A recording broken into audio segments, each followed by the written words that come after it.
Hello, നമ്മുടെ കൊച്ചനുജന്മാർ കേൾക്കാൻ വേണ്ടിയാണ് ഞാൻ മെസ്സേജ് അയക്കുന്നത്. കാരണം നമ്മുടെ ഇന്നൊരു സഹോദരൻ ഒരു അനിയൻ പോയായിരുന്നു, പുഴയിൽ കുളിച്ചുകൊണ്ട് നിന്നപ്പം വന്ന് പുഴയിൽ താന്നായിരുന്നു.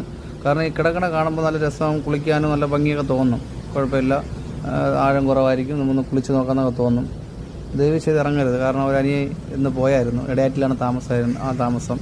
അങ്ങനെ അയമായിട്ട് കുളിക്കാൻ വന്നത്. അതുകൊണ്ട് ഒരുപാട് ആൾക്കാർ തിരക്കുന്നുണ്ട്. ഫയർഫോഴ്സ് വന്ന് നാട്ടുകാരും എല്ലാ ആൾക്കാരും അവരുടെ ഫ്രണ്ട്സും പയ്യൻ്റെ ഫ്രണ്ട്സും എല്ലാവരുമായിട്ട് തിരക്കുന്നുണ്ട്. പക്ഷേ പയ്യനെ കിട്ടിയില്ല. ഒരു പയ്യൻ പോയെന്നാണ് അറിഞ്ഞത്. കൂട്ടുകാരായിട്ട് കുളിക്കാൻ വന്നു. ഒരു പയ്യനെ യാദൃശ്ചികമായിട്ട് രക്ഷപ്പെട്ടു, ഒരു പയ്യൻ മുങ്ങി താന്നായിരുന്നു. അപ്പോൾ അതുകൊണ്ട് ദയവ് ചെയ്ത് നിങ്ങൾ വരുമ്പോൾ ഇത് കാണുമ്പോൾ കുഴപ്പമില്ല, കുളിക്കാൻ പറ്റും, ചെറിയ കടലടിയില്ലല്ലോ തിരയില്ലല്ലോ എന്ന് വിചാരിക്കും. അത് പൊഴിയാണ്, എപ്പോഴാണോ താന്നേക്കാം, എപ്പോഴാണോ കൊണ്ടുപോയേക്കാം. അതുകൊണ്ട് ഒന്ന് ജസ്റ്റ് നോക്കുക. വരണമെങ്കിലും അടുത്തിറങ്ങരുത്. കാരണം വെള്ളത്തിൻ്റെ മണ്ണിൻ്റെ അവിടെ നനവുണ്ടല്ലോ, ആ നനവിൻ്റെ അവിടെ നിന്നാൽ തന്നെ പുതിയ മണ്ണ് കൊണ്ട് എടുക്കണമെങ്കിൽ കുടുങ്ങി താഴ്ന്നു പോകാൻ സാധ്യതയുണ്ട്. പിന്നെ ഈ കല്ല് കണ്ടോ, ഈ കല്ലൊക്കെ ഒരുപാട് വർഷങ്ങൾക്ക് മുമ്പേ അടിച്ച കല്ലുകളാണ്.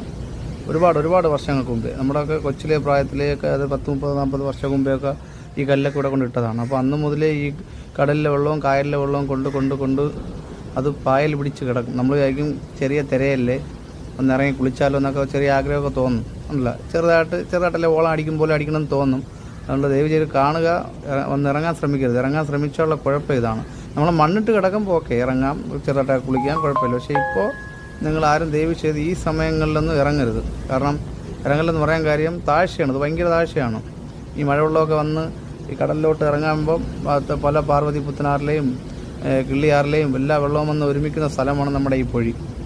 അപ്പോൾ പണ്ട് മൂലയുള്ള പൊഴിയാണ്. അപ്പം ഇവിടുത്തെ ആഴമെന്ന് വെച്ചാൽ ഭയങ്കര ആഴമാണ്. നമ്മൾ പൊഴി ഇട്ട് കിടക്കുമ്പോൾ വിചാരിക്കും ആഴം കുറവാണെന്ന്. നമ്മൾ ഇതുപോലെ കിടക്കുമ്പോൾ നമുക്ക് ആർക്കായാലും ഒരു കൊതി തോന്നും, ഒന്ന് ഇറങ്ങിക്കളഞ്ഞാലോ, ഒന്ന് കാല് നനയ്ക്കാൻ കഴിയും. പക്ഷേ ഇത് ഫുള്ള് വഴുക്കലാണ്, പായലൊക്കെ പിടിച്ച് നമ്മൾ ചെറിയ അപ്പം തന്നെ വെള്ളത്തിൽ വീഴുന്നാൽ പിന്നെ മുകളിൽ കയറാൻ പറ്റില്ല. നീന്താൻ അറിയാമെങ്കിൽ അതുവഴി പതുക്കെ കറങ്ങിയാൽ കയറാം. നീന്താൻ അറിയാത്ത അനിയന്മാരൊക്കെ ദയവ് ചെയ്ത് ശ്രദ്ധിക്കുക, ഇറങ്ങാൻ ശ്രമിക്കരുത്. ഇറങ്ങാൻ ശ്രമിച്ചാൽ നമ്മളൊരു അനിയൻ ഇപ്പോൾ പോയി. കാരണം കിട്ടിയില്ല, എന്തൊരു പാടാ അറിയത്തില്ല. ബാക്കി ഫയർഫോഴ്സും പോലീസൊക്കെ നിൽപ്പുണ്ട്, ബാക്കി അവരുടെ കയ്യിലാണ്. അവരുടെ കയ്യിലല്ല, ഇനി അവരെ കയ്യും വിട്ടു പോയി. കാരണം ഭയം പോയി എന്നാണ് പറയണത്. അപ്പോൾ എല്ലാവരും വന്ന് ഇവിടെ ഫയർഫോഴ്സും പോലീസൊക്കെ കിടപ്പുണ്ട്. പക്ഷേ ഇനിയിപ്പോൾ അവരും കുറച്ച് കഴിഞ്ഞ് പോകും. കാരണം ഇനി 2-3 ദിവസം കഴിഞ്ഞ്, സാധാരണ വെള്ളത്തിലെല്ലാം പോയാൽ 2-3 ദിവസം കഴിഞ്ഞ് കിട്ടത്തുള്ളൂ തോന്നുന്നു, ഞാൻ അറിയത്തില്ല. എന്തായാലും ഇനി വരുന്നവരെങ്കിലും ശ്രദ്ധിക്കുക, ഇറങ്ങുമ്പോൾ സൈഡിൽ ഇറങ്ങരുത്, ദൂരെ നോക്കുക, പോവുക. മണ്ണ് വീഴുന്നെങ്കിൽ മാത്രമേ ഇറങ്ങാവൂ. നമ്മൾ കിടക്കുമ്പോൾ വിചാരിക്കും കുഴപ്പമില്ല, ഇറങ്ങി നോക്കാമെന്നൊക്കെ തോന്നും. അപ്പം ദയവ് ചെയ്ത് എല്ലാ അനിയന്മാരായാലും ചേട്ടന്മാരായാലും ആരായാലും ജസ്റ്റ് കാണാൻ വരിക, ഇറങ്ങാൻ ശ്രമിക്കരുത്. ചെറിയ മണ്ണിട്ടുണ്ടെങ്കിൽ ഇറങ്ങാം. കാരണം മണ്ണുണ്ടെങ്കിൽ കുഴപ്പമില്ലല്ലോ. എല്ലാം കുളിക്കാൻ ഇറങ്ങരുതേ.